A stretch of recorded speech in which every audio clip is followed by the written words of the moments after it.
And welcome to this meeting of Margam Crematorium Joint Committee on Monday, the 31st of October 2022. Just to make you all aware, today's meeting will be recorded. Can I please remind you all to switch your phones to silent for the duration of the meeting? Can I also refer to you to the protocols for remote meetings which have been previously circulated? Namely, your microphone should be switched to mute unless you are speaking.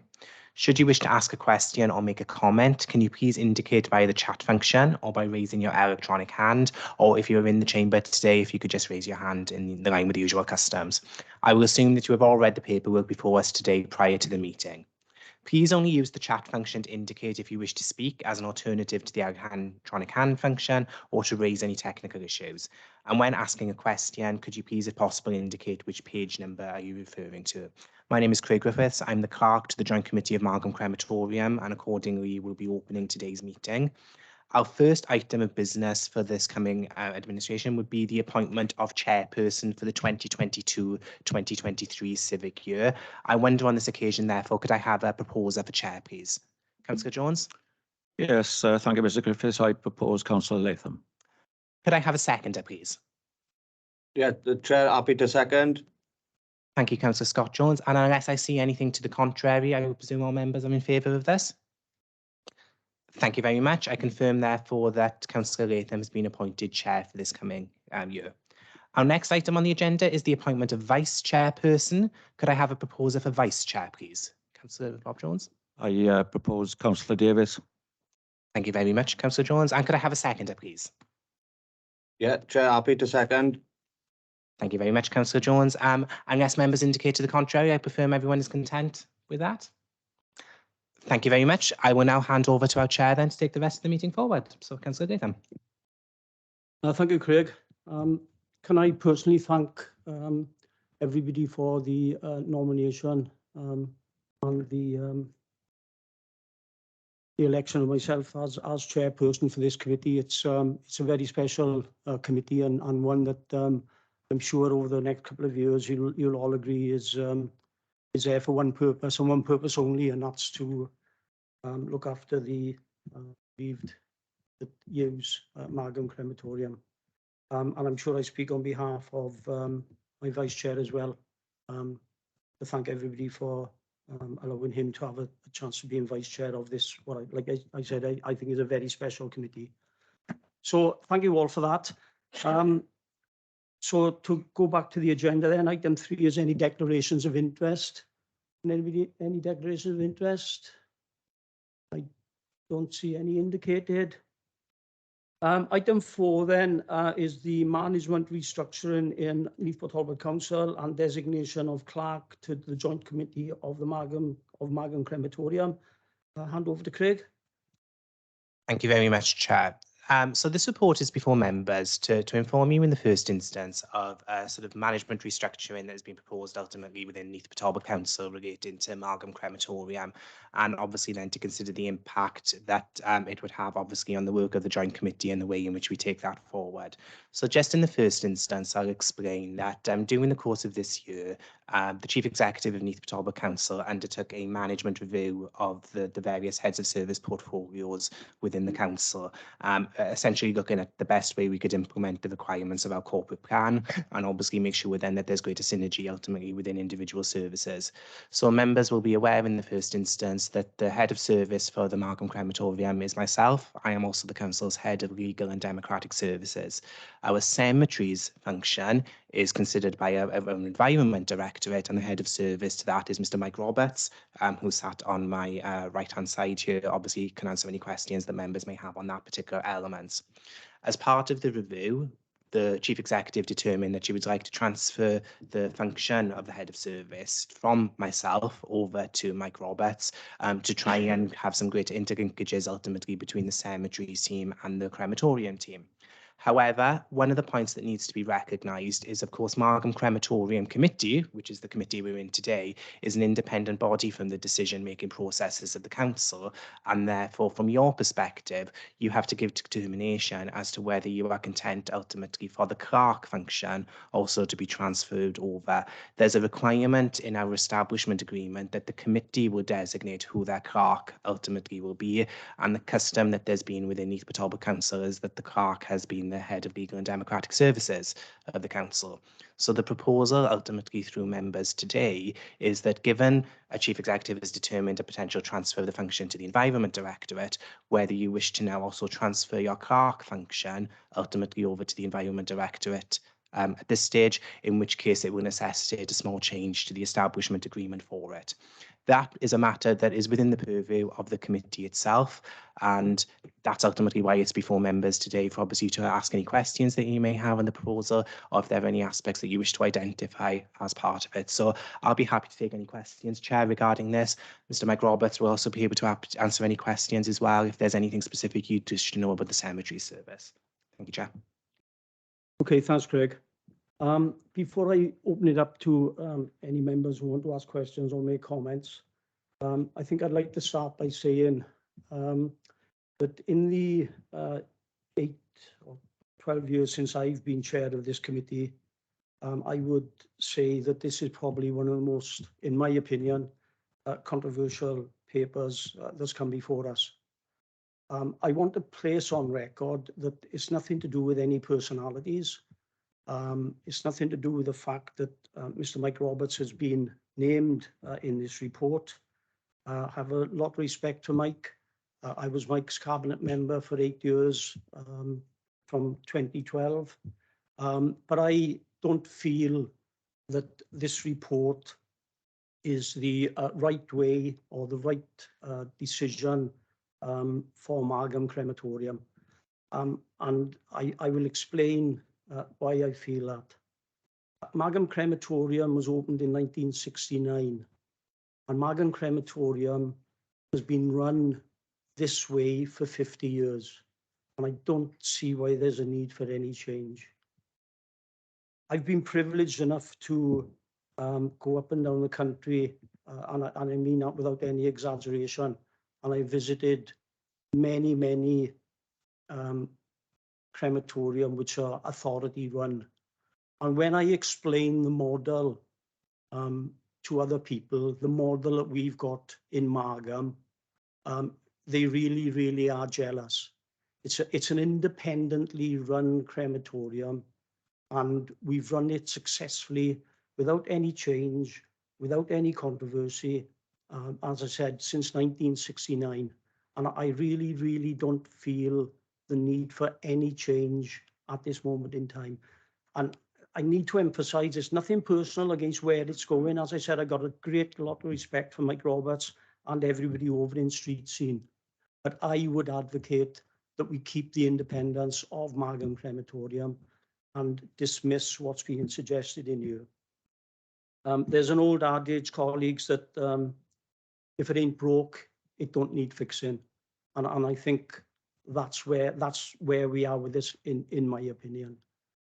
But I'll be guided by whichever way you want to respond to that, Craig. I don't want to put anybody on the spot here, but I do need to ask you personally, and I don't want to put conflict between you and the chief executive. But would you be happy to stay on in your position as clerk of Margam Crematorium? Because the suggestion within the report is that it's work that you shouldn't have to be involved in. And I'll leave it at that and see if anybody else wants to comment. If I could just add, Chair, on that, obviously the decision of ultimately as to who your clerk ultimately will be is a decision ultimately for the crematorium committee. Officers will implement and support that decision in any way that we can, and that it's never been the intention as part of any restructural change, obviously, that we would have any sort of impacts in respect of certain functions or individual aspects who were going to be considered. And I know that the chief executive is happy for that determination, obviously, to be a factor for yourself to consider. I think what we were looking at on the basis of this report is because of the management synergy, you could argue, that could ultimately be related to it and how the clerk of the crematorium committee actually works. There was an argument that it could actually be transferred to the head of street care to enable better synergy and better operations for that. If it's the view of the committee that you wish the clerk function to remain separate from that, it can be implemented accordingly as well as part of it. So I don't think that factors into any main discussions, Chair. Okay, and if I could just throw one other question at you, Craig. I've read the report, obviously, as colleagues have. But I don't think that what's being suggested in here is going to make Margam Crematorium run any better than what it is now. And in my opinion, it's being run absolutely superbly. I just don't see what the benefit to the crematorium is with the suggestions that's within this report. Can I suggest then, Chair, maybe you open up the matter for any questions or concerns ultimately to be raised by any members, and once obviously anyone's had an opportunity to raise some issues or ask any questions that they wish to, I can help summarise with you about a way in which to take this forward. That's fine. That's fine. Rob? Yeah, thank you, Chair. I think you actually hide your light under a bushel here in relation to the position that you've held for a considerable period of time. Whilst you've been the chair of this committee for many years, 10 years as far as I've been sitting on this committee, you actually hold national status in relation to the appointments of president and currently vice president of the Cemeteries and Crematories Association. And you're right, you have gone all over the country doing inspections. So you've got a very good overview in relation to operational ways right across, even the Channel Islands. I, like yourself, query why this change has come about. I'm not happy with it. It clearly says in the report, paragraph 7, that paragraph 6 says all functions relating to Margam Crematorium will continue to be considered by the Joint Committee. And paragraph 7 goes on to say that to fulfil the functions in law that are required by the Joint Committee. So by removing our clerk, currently Mr. Griffiths, as head of legal, does not make sense to me in relation to this. I think the adage that you were looking for is if it's working, why fix it? And I'm not happy with this. I don't think the recommendation, particularly the B, designating the head of street care as the clerk should remain with Mr. Griffiths in relation to it for independent overview and legal compliance, which we need in the crematorium as it's a scrutinised legal operation. So I'm not happy with this, and I would suggest either this report is withdrawn and the status quo remains. And if that is not possible, then I would move an amendment that the designated head of legal services and democratic services remain as the clerk. And that's my view on it from 10 years experience on this committee. Thank you, Mr. Chair. Okay, thanks, Rob. Can I come back? Absolutely, I can take that on board, and I can go through some of the procedural aspects ultimately to address those points, Councillor Jones, after any other members have added any points that they wish to. Okay, anybody else want to come in on this point? No, I don't see any indications. There was a suggestion of Rob there that he's prepared to put an amendment to it, but I'll take you through that then, Chair. So if members can just bear with me a moment, what I would suggest ultimately is if you look at recommendation 13, which is included within your reports, the first element was obviously to note the forthcoming change in management portfolios. There's nothing there ultimately for any sort of vote ultimately to be able to consider that particular aspect on. What we will be looking at is paragraph 13B. And from what I gathered, the suggestion is that instead of the wording ultimately, which is before you in paragraph B, your revised recommendation would be the clerk to the Joint Committee of Margam Crematorium be retained as the current council's head of legal and democratic services. So that's the position ultimately that you would be looking for. So I can take members through that process, Chair, if you would wish. Can I just ask for clarity of Councillor Jones as well, that whilst we're dealing with the clerk of the committee, there is a suggestion here as well that Mike would then be, can correct me if I'm wrong, he would be the line manager, or are we withdrawing that as well? That is ultimately something that the committee wouldn't necessarily have any powers to be able to implement at that point, because the internal structure and matter of the council is a determination ultimately of the chief executive of the council in line with the council related processes. What I would suggest, though, Chair, if there are issues obviously which the committee do have as a side element to go forward with this, may I suggest maybe a meeting, obviously, between members and yourself as chair and the chief executive with myself and Mike Roberts to see if we can have some discussions on the way forward, ultimately, to address this. I mean, include that as well. Okay, thanks, Craig. Rob? Yeah, I was aware of the fact that this is, as head of paid service, that it is a responsibility of the chief exec to structure the council's personnel as she sees fit, which is why I didn't include it in any amendment. I am disappointed that no consultation took place with this committee prior to the report coming to the committee to sound out the views of the committee, because ultimately we make decisions in relation to the committee. So that's why I didn't put forward that amendment to include the change with Mr. Roberts in relation to line management. That is out of our hands, and I'm sure Mr. Griffiths will confirm that. The purpose of my amendment to this report will be to retain Mr. Griffiths and not go with the report of transferring all functions over to Mike.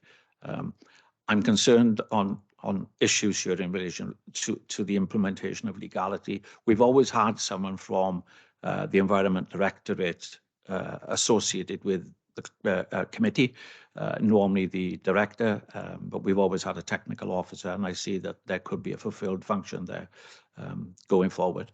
But my concern is that we retain legal counsel information that gives us impartial advice in relation to sometimes the legal issues that we have to deal with as a committee. And I don't need to tell you the legal requirements that we've got to go through here. So that's why I didn't include the change of personnel and line management, because I know we can't do anything about that really. But I would encourage you and Mr. Griffiths, Mr. Roberts and the chief to sit around the table to negotiate on behalf with a delegated power to do that. Okay, thanks, Rob. Craig?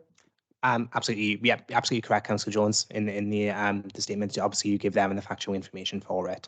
So what I would suggest then, members, obviously, to take this forward, 13A remains ultimately the same. You just note the forthcoming change. 13B will be you retain the head of Legal and Democratic Services as the clerk to the Joint Committee of Margam Crematorium. So the way in which we will take this forward, we've had a proposed amendment from Councillor Rob Jones as to how that will be dealt with. Is there a seconder for that amendment, please? Councillor Carpenter? Thank you very much. Are there any members, therefore, who wish to vote to the contrary on this matter? If so, I'd be grateful if you could raise your electronic hands. I see no indications, Chair, so the substantive motion has now been amended. Could I just ask for a proposer, please, to put that motion once again? Motion is under paragraph 13B that the designated head of Legal and Democratic Services retains the role of the clerk to the Joint Crematorium Committee. Thank you very much, Councillor Jones. And could I have a seconder for that motion again, please? Councillor Carpenter, thank you very much. Members, any indications to the contrary? If so, could I ask you to raise your electronic hands? I see nothing, therefore I can confirm that motion has now been passed and that item is now concluded, Chair. Okay, thanks, Craig. Thanks, everybody. So moving on, next item on the agenda is agenda item 5, which is the participation in the ICCM management scheme. I'll call on the Superintendent, Mr. Phillips, who possibly give for the new members a benefit the background to it, Clive, and what you're proposing going forward. Thank you, Chair. The crematorium has for a number of years taken part in the scheme for recycling of metals following cremations. By metals, I refer to nails, screws, and any metalwork used in the construction of the coffin. In addition, any metal implants in the body, such as hip joints, knee joints, etc. And we also collect pacemakers from funeral directors, which are then returned to the company. The profits from the recycling are distributed to bereavement-based charities nominated by participating crematoria. in excess of £60,000 has already been donated in the name of Margam Crematorium to the Swansea branch of Crews and the Tolwyn Trust attached to Morrison Hospital. The most recent donation of £12,000 was to the children's charity Tea Haven, which was the last nomination by the Joint Committee. Incidentally, this charity is run totally on donations. It costs £5.1 million a year to run, and when we break that down, our donation of £12,000 doesn't even cover a day, which costs £14,000. Obviously, the charity were absolutely delighted when I told them the news. The recommendation, therefore, Chair, is to approve the continued participation in this scheme and for members to nominate a local bereavement-based charity for the coming year. Thank you. Any questions or any comments on what Clive has just said to us?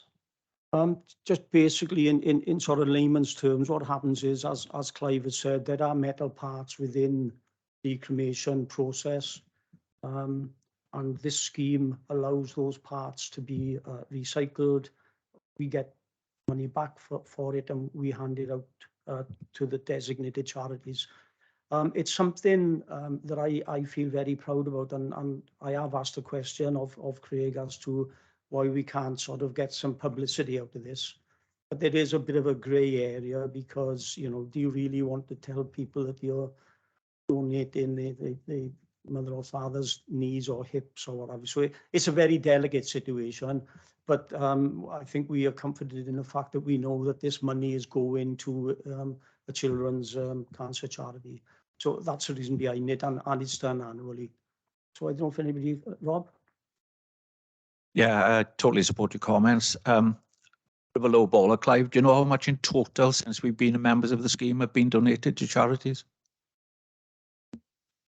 In the name of Margam, it's approximately £60,000. And I think that's why we need to continue this. And I'm more than happy to go with another year with having the children's charity there, unless anyone's got any other nominations. Who am I looking at? Councillor Davis, sir? Yes, thank you, Chair. And thank you. I'd like to thank the committee firstly, Chair, for nominating me for deputy. I'm honoured by that, especially because I'm the first time on the committee. I think it sounds. I was unaware of this scheme prior to this meeting, so it sounds like a fantastic scheme to me, which I fully support. I haven't got a charity, obviously, to hand to, but I'm quite happy to support whatever the committee goes with, Chair. Thank you very much. Thank you. Anybody else with any comments? So are we happy to go? Oh, Andrew? Thank you, Chair. Yeah, I just like to reiterate what Paul said. It's a great, I didn't know anything about this charity. It's obviously a fantastic thing. I wouldn't advertise it, as you said, Ted, other than the donation given. You haven't got to say where it come from, perhaps, but you can say that we give it. But fantastic idea. I didn't know it exists. Real good. Thank you very much. Thanks, Andrew. Thank you. Okay, so the recommendation is then that we carry on with the scheme, and any donations that we have this year from the scheme will be given to Tea Haven Children's Cancer Hospital. Yeah? Yeah, move Okay, all happy with that? Okay, thank you very much. Thank you. So that's that. So agenda item 6 is the medical referees report, which is for information only. Craig? Thank you very much, Chair. So this is just to bring it to members' attention. Obviously, we have a medical referee who the Joint Committee have appointed previously to be able to undertake all of the medical records and processes that we need to as part of the cremation practice. Our current medical referee, Dr. Geoffrey Burridge, announced his intention to retire earlier on this year. His medical practice has in the past continued to undertake this work. So we made the application to the Ministry of Justice, the organisation who oversees responsibility responsibility this, and on the recommendation of the Superintendent Registrar, appointed the new senior partner of the surgery, Dr. Violetta Magdan, to the position of medical referee, but we have a number of deputy referees ultimately who are able to sign the necessary paperwork in her absence. Because we hadn't actually had a committee at the time of the retirement, as clerk, I did write to Dr. Burridge thanking him for his service to the crematorium on behalf of the committee, but now we have a chair in place. I will do a further letter for the chair to sign, just to thank Dr. Burridge as well for the various years' work he's actually provided to service of the committee. So nothing specifically to report there or to be recommended or to be approved on, just before you for information purposes to know the names of the individuals now appointed. Thank you, Chair. Okay, that's for information purposes only. Don't see anybody want to indicate. So moving on then to agenda item 7, which are the cremation figures for the period of 1st of January to the 30th of June 2022. Again, this is for information, but I'll ask Mr. Phillips to go through it. Thank you, Chair. We have previously presented a report on behalf of the medical referee showing cremations authorised for the periods of the previous 3 to 6 months as appropriate. The report would show the numbers of medical certificates presented and the number of errors, etc., that the medical referee had to query with either the certifying doctors or funeral directors as necessary in order to authorise each cremation to take place. On this occasion, as in the previous meeting, and again due to COVID-19, we have prepared a comparison of the first 6 months of this year to those figures of 2021. Members will notice that during January and February 2021, when COVID was at its highest, there were considerably more cremations than 2022. As can be seen from March 2021, the number of cremations that took place went back to what they normally are and have continued at that rate since that time. Paragraph 3 of the report gives some general information regarding the service we provide. However, I would draw your attention to the information regarding the total numbers allowed in chapel at any one time. This figure of 170 was determined by the council's fire officer as a result of a request of clarification from the crematorium's own staff fire officers. The chapel will allow for 135 persons seated, with 35 standing at the sides. This allows the back of the chapel to remain fairly clear in case of emergencies. We also allow 20 seated in the waiting room, where there is a live audio and video feed on speakers and a large television monitor. Where there are mourners in the waiting room, we leave the inner doors open to allow, in order for those not in the main chapel to be still part of the service.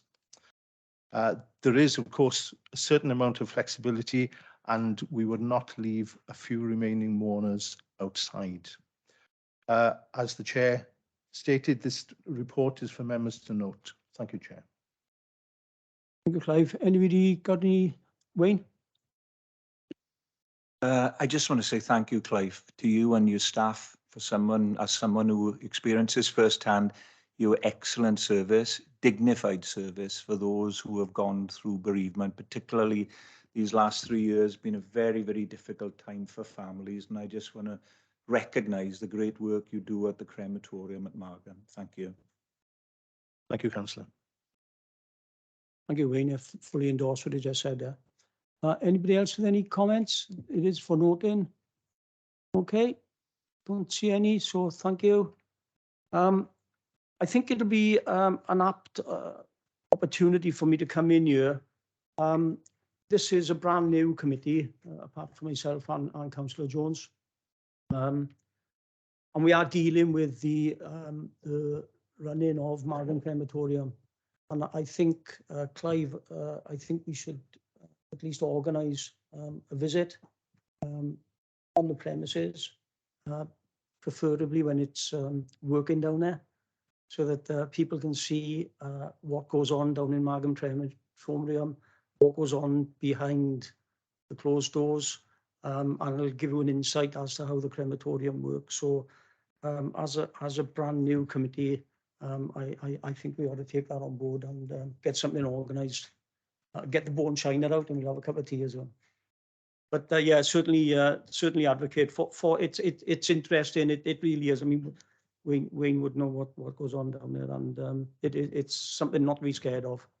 But let's go down and have a look at it, and you'll see exactly what you're dealing with, because we are the committee that's running it. See Councillor Jones smiling up there, so I'm assuming he's up for that. No, not that Jones. No. Okay, right. Thank you. Okay, moving on. Next item then is the outturn report and annual return. It was remiss of me not to welcome Hugh. I think this is your first meeting, Hugh, of the committee. So welcome to you, and I'll pass over to you now. Thanks very much, Chair. So yes, this is the end of year financial report for the financial year 2021-22. I will hand over to my colleague, Ms. Langdon, who has done all the work, and will take you through the details in relation to this report. Thank you, Chair. Thank you, Hugh. So I'll briefly run through the details of the outturn position for 21-22. The revised budget allowed for 1,500 services to be provided in the 21-22 financial year. There were actually 1,459 paid services provided. The actual position at the financial year end was an amount available to transfer to reserves of £62,892 more than anticipated at revised budget. I'll briefly run through the main variances. So there was a slight overspend on salaries and wages following job evaluation, where 5 posts costs were increased. The organist fees were decreased during the financial year, following on from the decreased volume of cremations. The maintenance budget for the cremators was more than anticipated, so there was a reduction in expenditure there. Gas and electricity during the last financial year were less than anticipated. The brochures, we provided an amount for brochures and they were not required, so there was an extra £1,000 at the end of the financial year. The capital works is the main variance. We allowed for an amount of £100,000.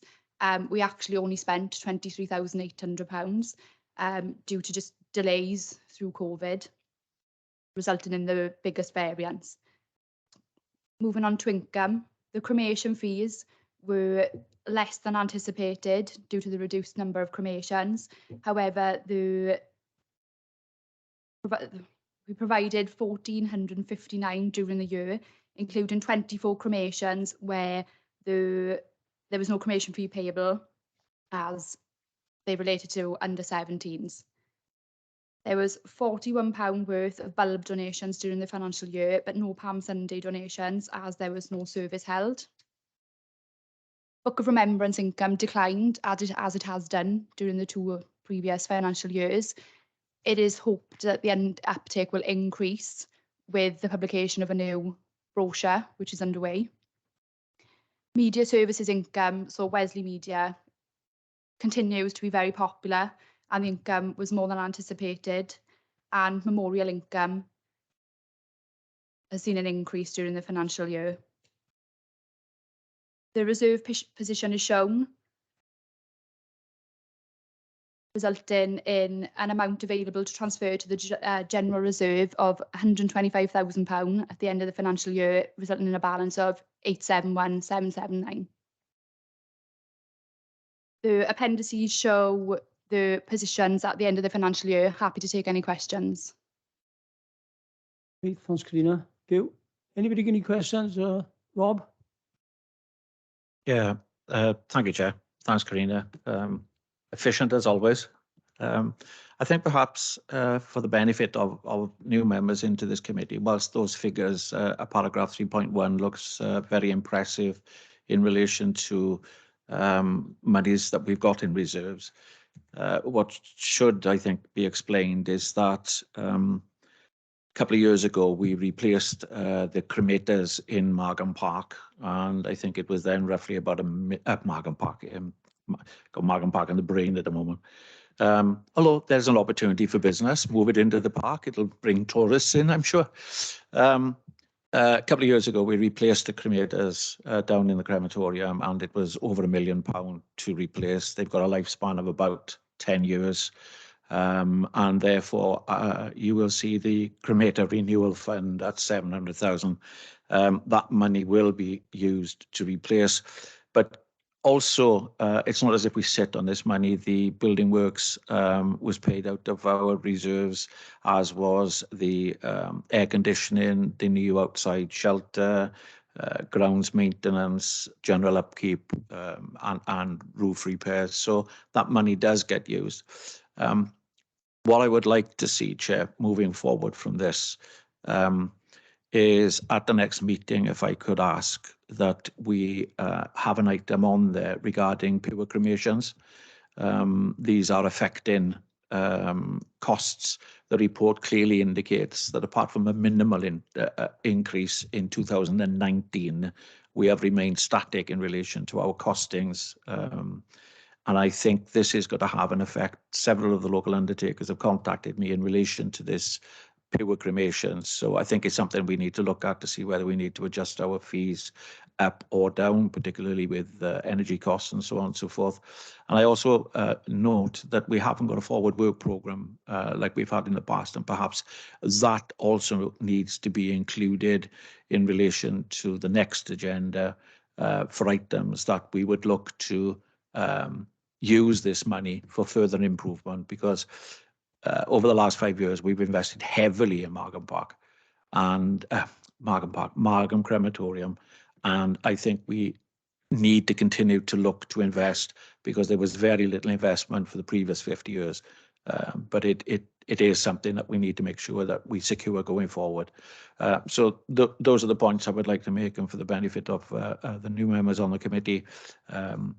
Pure cremations on at the next agenda, coupled with prices and forward work programme linked into expenditure here and capital works, etc. Thank you, Chair. Thanks, Rob.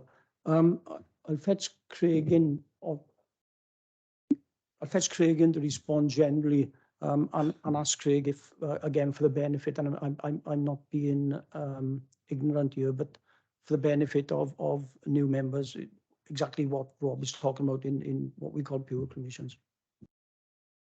Of course. Thank you, Chair. Just to, pure cremations are what we refer to, obviously, where somebody wishes to have a cremation carried out at Margam Crematorium, but they don't want the service or the use of the chapel, obviously, for any service ultimately to be held for it. So there is a potential increase, obviously, in numbers, and we see a number of funeral directors and a number of national organisations now who are providing this service. So we want to ensure, obviously, that we can continue to offer that service at Margam Crematorium. We do at present. So what we will be considering when it comes to the December meeting is we'll be bringing you your budget for the 2023-2024 financial year, which includes the sets of fees and charges ultimately that we include at Margam Crematorium. So we'll address those issues about the pricing aspect ultimately for consideration. Similar issues, obviously, in respect to the forward work programme, we'll be bringing you the reports ultimately, which will be the standing items you'll be receiving over the course of your committee meetings. What we were also proposing at some point in the next year is a task and finish group of sort, ultimately, where perhaps we can have a meeting with you to discuss about different aspects you would see ultimately within the crematorium, additional elements of investment or different things which officers then can go back and ultimately price before we bring it back to formal meeting. So we'd like to take the opportunity over the course of the next year to have a discussion with you about what type of matters you want to consider ultimately at the committee as well. So we'll be bringing a paper to address that. Before I call it, who did you want to come in? Just very briefly, Craig has said most of what I wanted to say, but just for members to be aware, we are actually having a meeting on site tomorrow as officers to try and start looking at some of those proposed capital works, which you can then bring back to the committee as suggestions going forward. So thank you, Chair. Okay, thanks you. Rob? Yeah, just picking up on what Mr. Griffiths said, because we are a smallish committee, we have found successfully workshops are better than the task and finish, because there's more of a formalised objective with the task and finish to try and do something. So perhaps it may be just a workshop, not a decision making, as we've done before when we've done it with the the stones and the plaques and that sort of thing. I would prefer a workshop-esque type way of going forward as opposed to a TNF. Of course, Councillor Jones, I'm so used to calling them task and finish groups and all the various different programmes I'm in. The wording seems to continue with me, but a workshop is absolutely fine. We can conduct it in that manner.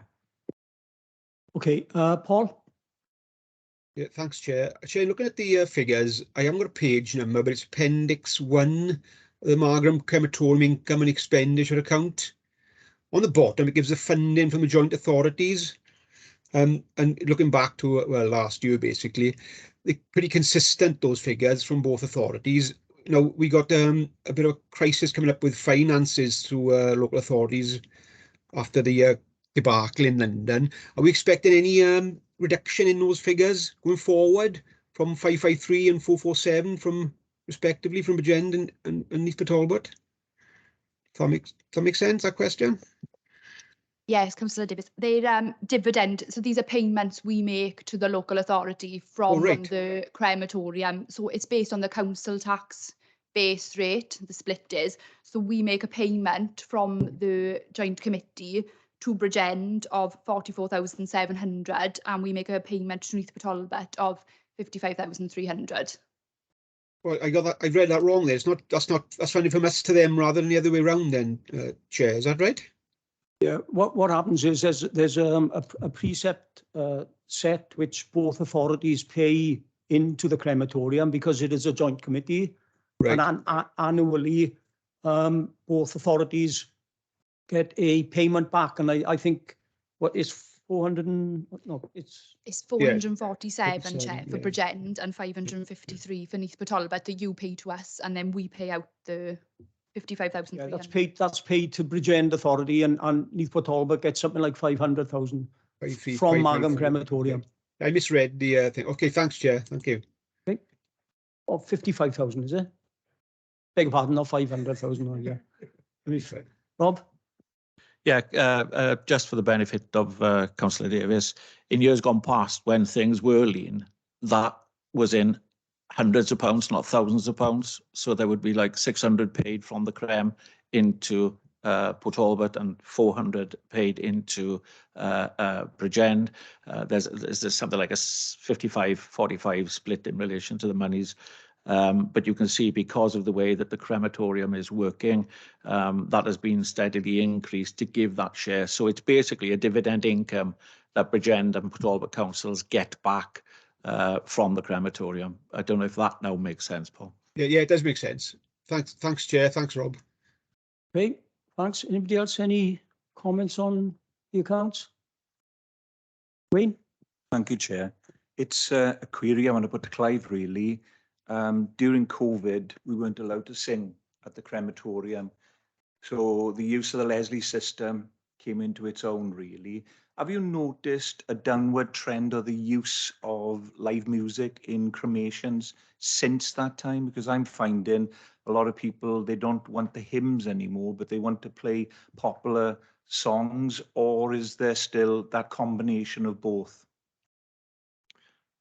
There is a combination of both, but certainly since COVID and since restrictions have ended, hymn singing has returned.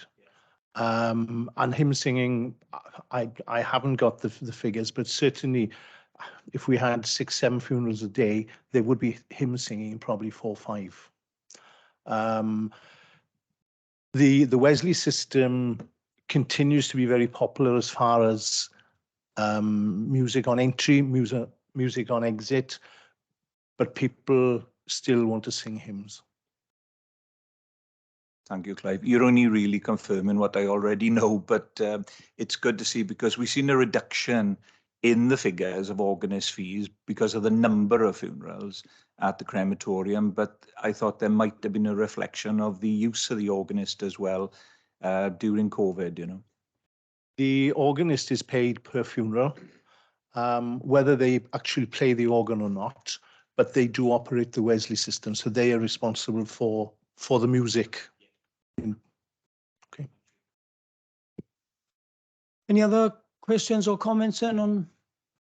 Okay, so it is for recommendation. Recommendations are on page 22. So could I have a proposer and seconder, please? I move, Chair. Rob, seconder. Wayne, thank you. Okay, all happy with this? Excellent. Thank you very much. can I thank both Hugh and Karina once again for the report? Oh, Karina then, okay. All her work, Chair. Thank you. Thank you very much. Thanks. Okay, that fetches us to agenda item 9, which is urgent items. I haven't been informed of any. I don't know. Anybody want to ask any quick questions? We've whizzed through the agenda here. No. Okay. Okay. Thank you very much. So on that note, then, can I thank you all for attending? Can I again thank you on behalf of myself and Paul for the endorsement at the beginning of the meeting, for chair and vice chair. Wish you all a nice day and declare the meeting closed. Thanks, everybody. Thank you. Yes, ta-ra.